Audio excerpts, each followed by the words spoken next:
கூட்டத்துக்கு மத்தியில கை குழந்தையோட பச்சை குழந்தையோட எதுக்கு ஏறாங்க, எதுக்கு இறங்குறாங்கன்னே தெரியல. காவல்துறை இறங்குற காவல்துறை அந்த வாகனத்தோட கதவை திறந்து வைக்க மாட்டேங்காங்க. ஏதோ தீவிரவாதிகளை பிடிச்சு வச்சிருக்க மாதிரி கையில்லாத கால் இல்லாத வாய் பேச முடியாத மாற்றுத்திறனாளிகளை உள்ள பிடிச்சு வச்சுக்கிட்டு நம்ம என்னமோ ஓடி போற மாதிரி இந்த காவல்துறை நினைக்கிறாங்க போல. இந்த காவல்துறைக்கு இப்படி அதாவது விடிய விடிய இந்த பஸ்ல வச்சு அலக்கழிக்கணும்னு அவங்களுக்கு சொன்ன அறிவுரையாளர் யாரு? அந்த அதிகாரி யாரு? அந்த அதிகாரிக்கு அவர் மனநோயால பாதிக்கப்பட்டிருக்காரா, இல்ல அந்த அதிகாரி மன வளர்ச்சி குன்றியவரா அப்படின்னு அவரை கொஞ்சம் செக் பண்ணி அட்டப்பட வேண்டிய தேவை இருக்கு அப்படிங்கறத நாங்க பாக்குறோம்.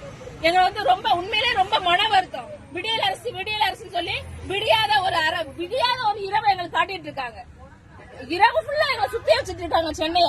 சென்னையை பார்க்க வச்சுட்டு இருக்காங்க. இதெல்லாம் நாங்க சென்னையை பார்த்ததே இல்லாத மாதிரி இந்த சென்னை காவல்துறை நடந்துக்குது. இது ரொம்ப ரொம்ப மோசமா நாங்க தமிழ்நாட்டுல இதை பாக்குறோம். இப்படி மாற்றுத்திறனாளிகளை அலக்கடிக்கக்கூடிய ஒரு அரசை இதுவரையே பார்த்ததில்லை.